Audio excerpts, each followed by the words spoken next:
امامت اور نبوت کے پالنہار مزاج گود میں،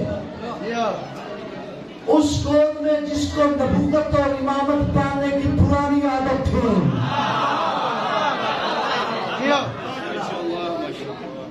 عالم اسلام پوری دنیا میں پہلی مرتبہ دیکھا جو معصوم بھی ہے، کسی گود کو بھی یہ شرف حاصل نہیں ہے کہ ایک کے بعد دوسرا معصوم کو دے۔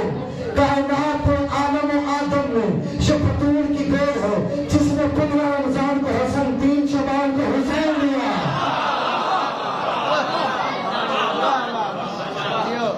ایک حجت کے بعد دوسری حجت دنیا کو عطا کی۔ اجازت ہے آغاز جشن کیا جائے؟ جو آیت میں نے آپ کے سامنے تلاوت کی ہے، اللہ قرآن میں توجہ سے اب سماعت کیجئے گا، موضوع شروع کر رہا ہے اللہ صاحب کی اجازت سے۔ پروردگار عالم قرآن میں ارشاد فرما رہا ہے، اِنَّا نَحْنُ نَزَّلْنَا الذِّكْرَ وَإِنَّا لَهُ لَحَافِظُونَ۔ تحقیق ہم نے اس قرآن کو نازل کیا ہے، اس آئین کو، اس قانون کو، اس قرآن اور اس قانون کی کتاب کو، اس آئینہ دستور زندگی کو ہم نے نازل کیا ہے اور ہم ہی اس کی حفاظت کرنے والے۔ نیٹری والوں سارے سوچ کے ایک بات بتاؤ، حفاظت اس کی جاتی ہے جس کو کوئی خطرہ ہو۔ میں اپنا پورا بیان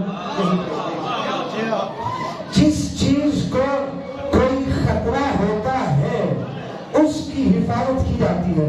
اب آپ بتاؤ ان عرب کے جاہلوں کو قرآن سے کیا خطرہ تھا؟ جو اللہ کہہ رہا ہے کہ ہم نے یہ دستور حیات تمہیں دیا ہے اور ہم ہی اس کی حفاظت کرنے والے ہیں۔ میں آپ کو مثال کے ساتھ سے سمجھاتا ہوں تاکہ آپ کے فہم آسان ہو جائے، اس بات سمجھنا آپ کے لیے آسان ہو جائے۔ اللہ نہ کرے تو کسی کو قتل کرنا اور اس پہ 302 ہو جائے۔ جب 302 ہو جاتی ہے وہ وکیل کو کہتے ہیں جتنے پیسے لینے ہیں لے۔ میں مثال آپ کو سمجھانے کے لیے بہت بڑی بات، اتنی بات آپ تک پہنچا رہا ہوں۔ اس سے پہلے آپ کو پتا ہونا چاہیے کہ میں قبلہ صاحب جانتے تعارف میں بھی یہ بتایا گیا ہے کہ میں نجف اشرف سے آیا ہوں۔ کوئی اپنا تعارف نہیں، 4 مصرے صرف اپنے تعارف کے کہنا چاہتا ہوں۔ میں کہہ رہا ہوں مجھے حقیر نہ سمجھے، اس لباس میں ہوں تو مجھے حقیر کہتے ہیں کم تر۔ مجھے حقیر نہ سمجھے، ہوس کے کارندے کہاں سے آیا ہوں، کیا پڑھ رہا ہوں۔ مجھے حقیر نہ سمجھے، ہوس کے کارندے کر میرے مزاج میں خود سری نہیں ملتی۔ میں کہاں پہ رہتا ہوں، میں ایک قطرہ ہوں، میں ایک قطرہ ہوں، مگر وہاں کا خادم ہوں سمندروں کو جہاں پہ نوکری نہیں ملتی۔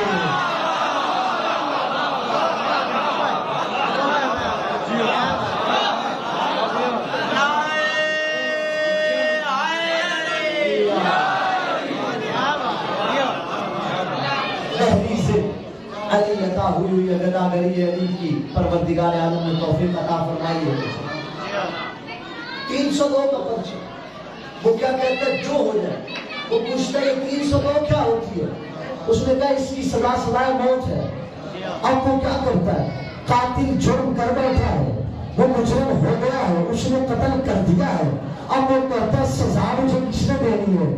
سزا دینے والی یہ لا کی بک ہے، یہ قانون کی کتاب میں 302 ایک شک ہے جس شک کے تحت تجھے سزا دی جائے گی۔ ابھی تک آپ کو سمجھ نہیں آیا، میں نے پیغام اپنا پہنچا دیا ہے۔ یہ عرب کے جاہل شراب خور اور کچھ بھی قرآن سے اس لیے کرتے تھے کیونکہ قرآن نے اعلان کر دیا تھا جو بھی شراب یا کوئی جرم کرتا ہے قیامت والے دن پکڑا جائے گا۔ اس نے کہا اچھا یہ کتاب مجھے سزا دے گی؟ اس نے کہا اس کتاب کو جلا دو۔ وکیل نے کہا کتاب کو جلانے کا کوئی فائدہ نہیں ہے، سزا پھر بھی کتاب نے تجھے نہیں دینی۔ اس کتاب کی امپلیمنٹ کے لیے، نفاذ کے لیے ایک ادارہ بنایا گیا ہے جسے عدالت کہتے ہیں اور اس کی کرسی پہ بیٹھنے والے کو جج کہتے ہیں۔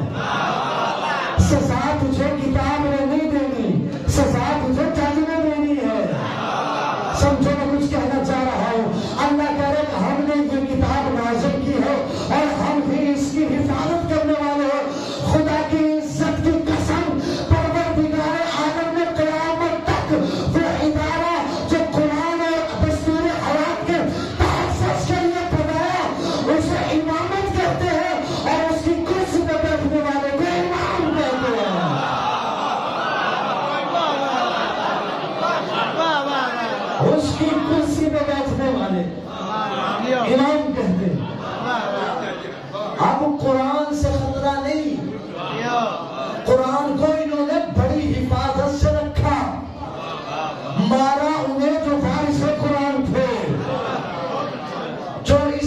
ادارے کو چلانے والے تھے.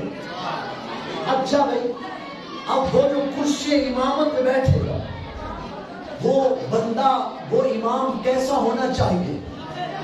میں 3 شوال تک آ رہا ہوں، اگر آپ اجازت دیں تو. جو کرسی امامت پہ بیٹھے گا وہ کیسا ہونا چاہیے؟ تو آواز آئی، کیونکہ یہ کرسی ہے بچانے والی رسالت اور توحید کو. اس پہ وہ آ سکتا ہے جس کا مزاج رسالت کے مزاج سے ملتا ہو. چلیں آپ کو سمجھ لیا، ایک پہلا مصرع کہہ دیتا ہوں. اس پہ آنے والے کے لیے ضروری ہے کہ وہ رسول کی زبان چوس کے پروان چڑھا ہو. وہ رسول کی زبان چوس کر پروان چڑھا ہو. اور اس کی تربیت کی ساری ذمہ داری کس نے اٹھائی؟ اللہ کے رسول نے. کیونکہ ادارے کا پورا اس کو بنانا ہے سربراہ، اس سربراہ نے کرنا ہے دین کا تحفظ. ایک اور مثال سن لیجیے.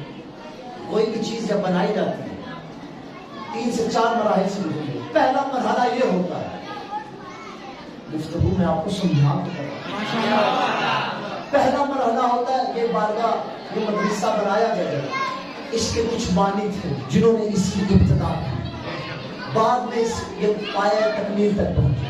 پایہ تکمیل کے بعد اب اس کا آخری مرحلہ آتا ہے، اس کو باقی بھی رکھنا ہے اور جس شکل میں ہے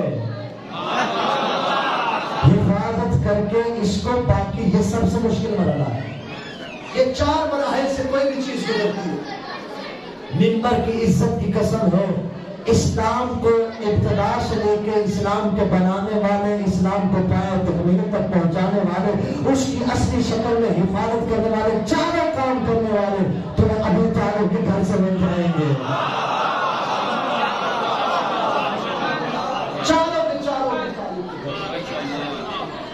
اب دیکھیے گا، وہ جو امامت کی کرسی پہ آئے اس کی کیا شرط ہونی چاہیے؟ اس کی شرط یہ ہونی چاہیے. اب میں پہلا حسین بادشاہ کی بارگاہ میں مصرع کہنا چاہتا ہوں کہ جیسے مسجد نبی تھی، مسجد نبی میں پاک پیغمبر شریعت کی باتیں کر رہے تھے، پاک پیغمبر حلال و حرام کا تذکرہ کر رہے تھے. پاک پیغمبر کے حلال اور حرام کے تذکرے کے دوران پاک پیغمبر نے دیکھا کہ ایک بچہ آ رہا تھا جس کا دامن ابا کے دامن سے اس کا دامن لڑکھڑایا اور وہ گرنا چاہ رہا تھا. پاک پیغمبر نے شریعت روک دی، پاک پیغمبر نے دین روک دیا، پاک پیغمبر نے حلال و حرام روک دیا. پاک پیغمبر منبر سے اترے، صحابہ کی صفوں کو چیا اور مسجد کے دروازے سے حسین ابن علی کو اٹھا کے منبر پہ لے آئے. منبر پہ کھانے کے بعد پاک پیغمبر نے کہا تمہیں سمجھ نہیں آئی، میں دین کی باتیں بتا رہا تھا، میں دین کی باتیں بتاتے ہوئے رک گیا، میں شریعت کے احکام بتا رہا تھا، میں اپنا خطبہ روک کے تمہیں یہ سمجھانا چاہ رہا ہوں جو لا رہا ہوں یہ شریعت سے بڑا ہے، جو دکھا رہا ہوں یہ دین سے بڑا ہے، یہ محافظ دین ہے، یہ شریعت کا محافظ ہے. پاک پیغمبر نے صحابہ کی محفل میں ارشاد فرمایا تمہیں جانتے نہیں ہو، حالہ تعارف ہے، اسے جان لو، اسے پہچان لو، حالہ حسین ہے، یہ حسین ہے. اب پاک پیغمبر نے ارشاد فرمایا ابو